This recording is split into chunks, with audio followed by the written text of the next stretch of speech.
Hello and welcome to Illumination Podcast with Nick and Kisma. I'm Nick, and we are back with the second in the series of 7 Secrets to Prosperity.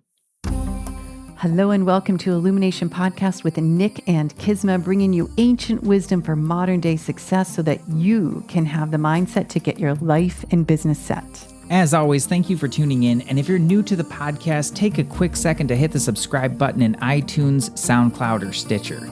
If you want to get the inside info for this and every episode, as well as some free gifts, go to illuminationacademy.net/podcasts. And now let's dive in to get your mindset for your life and business set.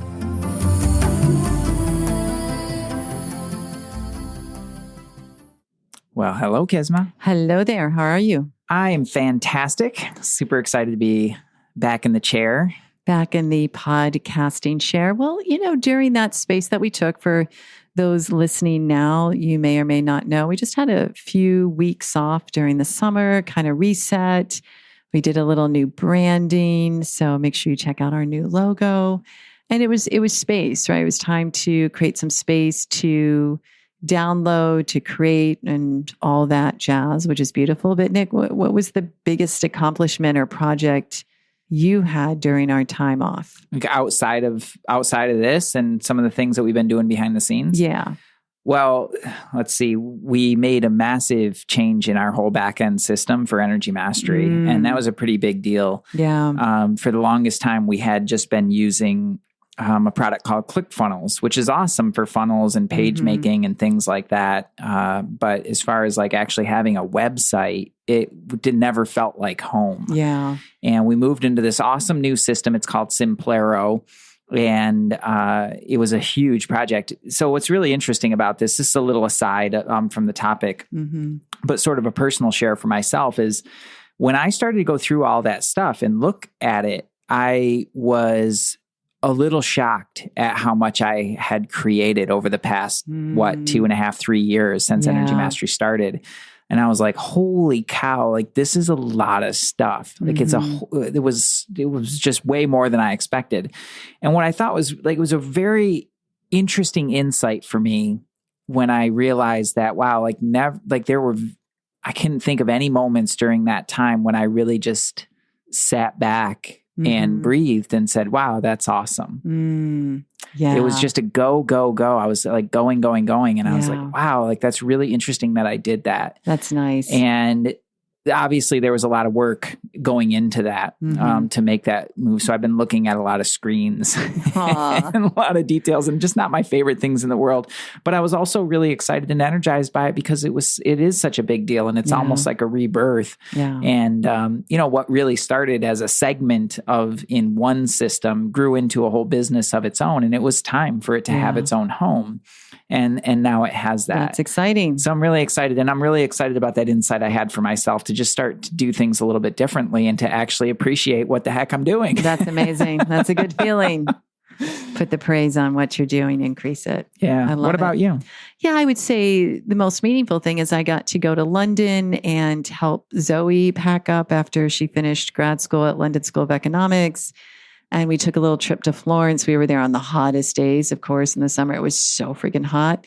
And then I had a writing workshop with the fabulous Laura Belgray, and finally got Zoe moved back to New York to start a new job. So it was many moving pieces, as you know. And it was like, by the time her luggage and everything and all the stuff arrived and she arrived, I was like, we're good. We did it. So that felt really good. Yeah. Yeah. She's like a real adult now. She's a real adult now. She's got a job and everything. God bless her. As a mom, how does it feel having her back in the United States? Yeah, I love it. And it's really funny because when she was in London, it's kind of like, oh, it's a different time zone. She's doing her thing. And it's not that I wouldn't think about her, but I wouldn't dwell on like, I wonder what she's doing. Because usually if I was getting ready to go to bed, I'm thinking, oh, she's getting up or whatever. So it was just like, and it wasn't always easy to reach her. And now that she's in New York and I can picture her in the apartment, and I'm like, oh, I wonder what she's doing. I want to message her, but you don't want to over message, because that's not cool. Mom's not cool.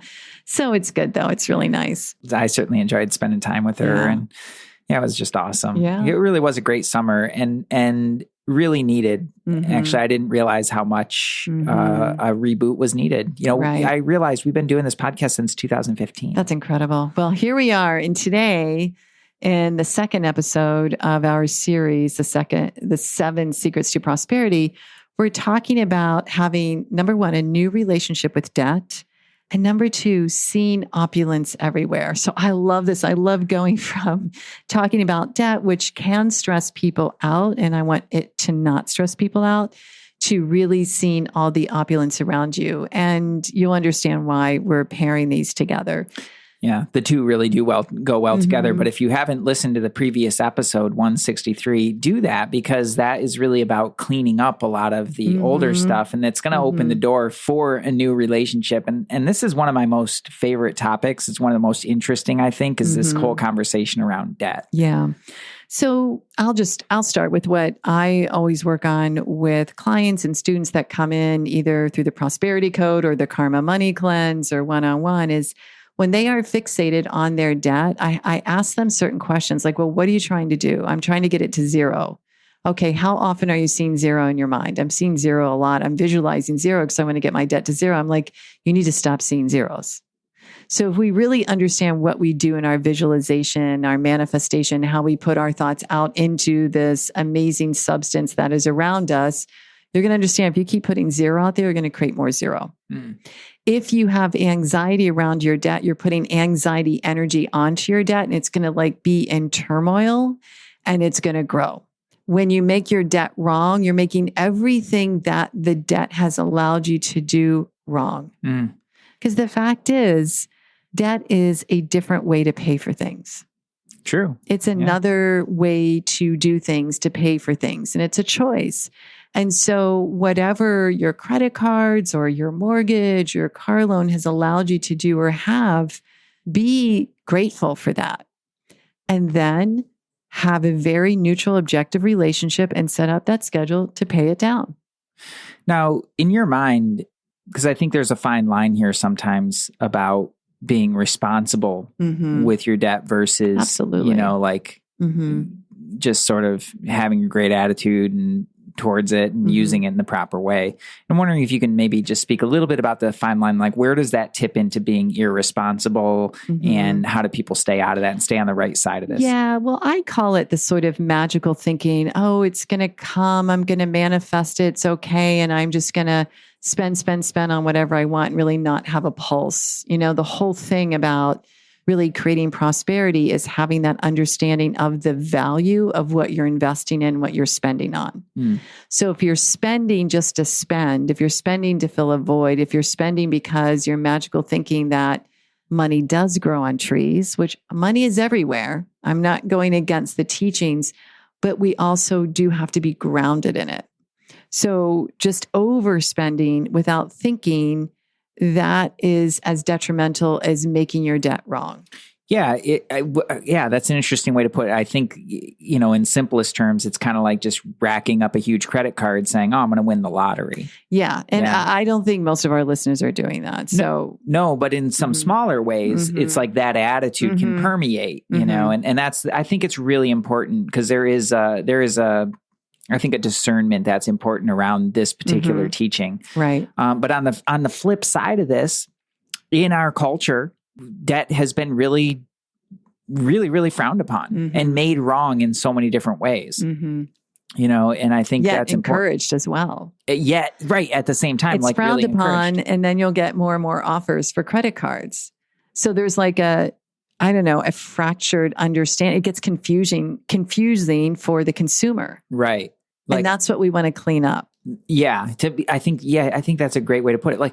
Okay, when I think about, and I love that you use the word here, new relationship with, when I think about things like this, I think sometimes in our heads, it's a little challenging to just really kind of get our arms around it. To me, when I think about something like debt, which is an abstract idea, it's numbers on a paper and all that. When I think about it as if that were another human being, and I were to treat another human being like I treat or talk to that thing, in this case, debt, what would that relationship be like? That's a very It would good be way pretty to put toxic. Yes. So for all the listeners out there, I think it's a neat way to think about like, okay, well, if you really want to get right with this, we all understand relationships. Like, you know how to treat somebody kindly and respectfully and everything like that. So like do that with your debt. Exactly. And when you go to pay a bill, if you're paying online or you still write checks, just a little blessing. Like, I'm so grateful I could make this payment. So grateful. Great. Happy. Thank you for all you've done. And, the other way too is like just a quick, in the 3D realm of paying off debt, if you have multiple credit cards, start with the lowest balance and pay that off. And then take what you pay monthly, move it to the next one and pay it off. So over time, you're having more abundance every month as you pay off the lower balances. That's interesting. I never heard you talk about that. I think I missed that one. That's because you're not coaching with me. That's an this is true. I don't know that would be the best. I don't know. I'm just kidding. Very limited ways. It's a great strategy because for those of you that carry multiple credit cards, and it's common these days, decide on that first one. I am going to pay this one off. And then think about what you save, because that monthly goes to the next highest and then the next highest. And then also, look, credit card companies are doing all kinds of things with lowering interest rates, paying back because they didn't lower interest rates. I got a very interesting check in the mail from Citibank, a check. And I always laugh like, yeah, these checks come in the mail when you're super receptive because they didn't adjust their APR. So be open as well, because I think the other thing that can happen is if you get guilty or have shame on your debt, you're not having clear and transparent conversations with the best way to minimize it and work with it and feel good about it. Right. And so you can call your credit card companies. Can I lower that interest rate? You could combine, get clear and okay, and then be in that system. Don't make it wrong. Don't sit and I did all this stuff wrong. Just like, here I am now and moving forward. Yeah, that's a really good way to look at it. I think sometimes too, people are in such high alert with their debt that even a little bit, especially when they're like really averse to that, like even a little bit seems like so much. I've had people like, oh, I've got this credit card debt I'm really trying to get rid of, or I really got to get rid of this first. And it's like, well, okay, well, what kind of numbers are we talking about here? And like, oh, it's like $2,000. I'm like, you can do that easily. Yeah, I think I think you can handle that.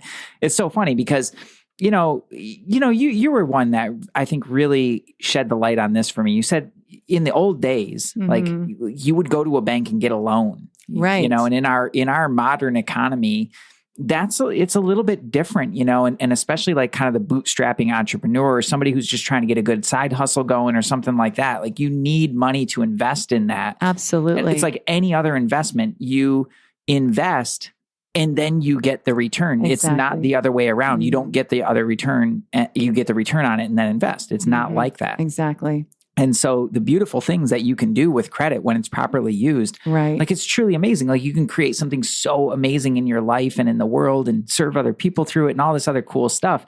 But that gets missed when there's this focus on like, oh, I can't have that. Because it's wrong. Right. Yeah. Right. Take out the wrong, everyone. And here's how you take out the wrong. It's a big shift too, because I think the wrongness of debt makes people feel a lack of confidence, a lack of certainty.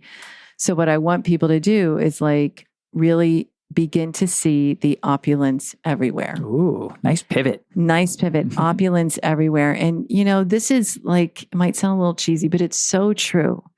Because when we get back to Mother Nature, the universe, the earth, the planet, and we look around and we see what's around us, it's opulence. Look at a flower, look at a rose. If you're near the ocean, opulence. Sand, opulence. Look up in the sky at night, stars. Everywhere there is opulence. There is not a limited supply from the universe, from nature. And we are nature. We are part of the universe. So we've got to get out of this like really stiff, constricted thinking and open up. And when we focus on opulence, what we're doing is training ourselves to see more of it. And when we're seeing more of it, guess what? We're receiving more of it. Just as if you were to focus on all the things that are wrong with your debt or all the things like we talked about last week, what's wrong with your money mistakes, etc. Where thought goes, energy flows. You're creating more of that. So you bring it back to see the opulence everywhere. Get used to looking for it. It changes your entire field, your entire disposition, and then there's a sense of, wow, there's so much around me. There's so much abundance in this universe that I will receive exactly what I need and then so much more. Yeah. Well, I love that you bring it into nature. We took a walk this morning, from our place up into Carlsbad Village, and we walk along this path. And that's one of my favorite parts about it, actually, is like, it's a beautiful path. We're out in nature and there's these beautiful flowers. Nature is like blooming all over, and it's gorgeous, and it really is opulent. And then when I let my mind wander a little bit, I think about the prosperity that built that. And certainly that, where we live is a prosperous area. There's a lot of prosperity around here.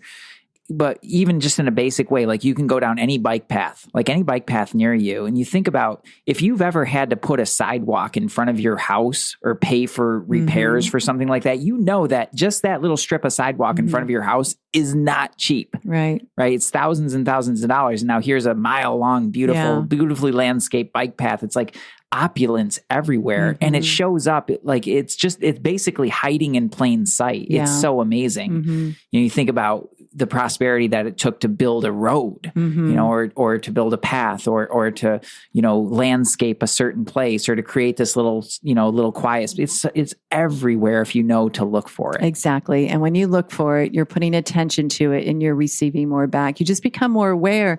And also, seeing the opulence in nature is a shift of attitude of everything. You'll start to realize everything that you have been given. I remember once at the academy, Swamiji just did this whole lecture on, since the day we were born, we've talked about this on the podcast, since the day we were born, we've been given oxygen, the right blood temperature, the right blood pressure, everything to thrive. And the universe has never sent us a bill. We have it all, right? So it just kind of puts things in perspective, and it really allows us to appreciate everything that's around us and get out of that lack feeling that there's not enough, because there is way more than enough. Yeah, that's so good. In your prosperity code, one of the exercises that you have people do is an opulent purchase. An opulent purchase, I do. And it's really fun. And and this is something you listeners can try. And here's the thing, an opulent purchase doesn't mean you have to go spend a lot of money. Some of you might, but it's go out and buy something that makes you feel opulent. And last episode, I talked about get a nice home for your money. So if you've not yet bought a nice wallet for your money, go buy a nice wallet or purse for your money. Go buy something that makes you feel opulent. You bought one for me. I did. It was a gift, and it's one of my favorite gifts ever. It's a nice one. It's a beautiful, just a beautiful wallet. And to this day, every time I pick it up, not only was it a gift from you, that's really sweet, but it's so beautiful. It's so well made. Yeah. It's just, it's held up beautifully. Yeah, it really has. And I love, I love using it, so it's never a chore to take it out, which is, I think, a big part of it. So opulent purchase, and there's one other tip I want to give before we go that's super important, is tithe. Tithing. Tithing is really important. We don't need to get in this episode into all of the 10% of this or that. I mean, there's different teachings. One is if you own a business, it's 10% of net, or whatever. But basically, tithe monthly to a cause that is really important to your heart. What I teach my students is to tithe to an organization that is close to God, meaning I love the Vedanta Association, because as you're going to find out in the next episode, where money actually does come from. So just start thinking about, what is important to you and what could you give every month, because that give out means more in. Yeah. And we actually talked about this with the ROI, a return on investment. It ties into the same thing. And that's really important to remember. Right. You don't get and then give. It's the opposite. Right. You give and then you get to get. Yeah. And that's not like a necessarily a transactional kind of thinking of like, oh, I'm giving with an agenda or anything like that. It really has much more to do with just utilizing the law, which is, you get what you give, you reap what you sow. It comes back to those really basic laws and how that works in the world. Tithing, it's just something that it's so easy to forget about and to get out of habit with. It is. I love that you put it close to God. Because spirituality for me is like one of the things that's really fed me through my life. It's fed me in ways that really I can't even express.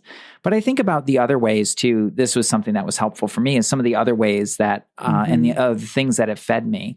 Music was one of those, so I found a cool foundation that supports like young musicians and, getting and keeping music in school and things like that. Like that was just something that was so important to me in my own growth and development that, to put money back into that is something that felt really right to me. Right. Exactly. And if you have a problem in your life, tithing is a pretty cool way to it's a good way clean to up some of the energy. It. Absolutely. Yeah. Absolutely. So there you go, everyone. I'd love to hear your feedback. If this has been helpful, just email hello@illuminationpodcast.com and make sure you tune in next week for the third episode in the series, The 7 Secrets to Prosperity, because it's going to be a doozy. Can't wait. Namaste.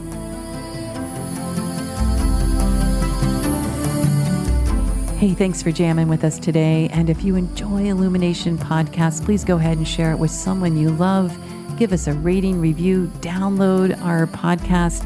And remember, you can find us at illuminationacademy.net/podcasts. Talk to you soon. Namaste.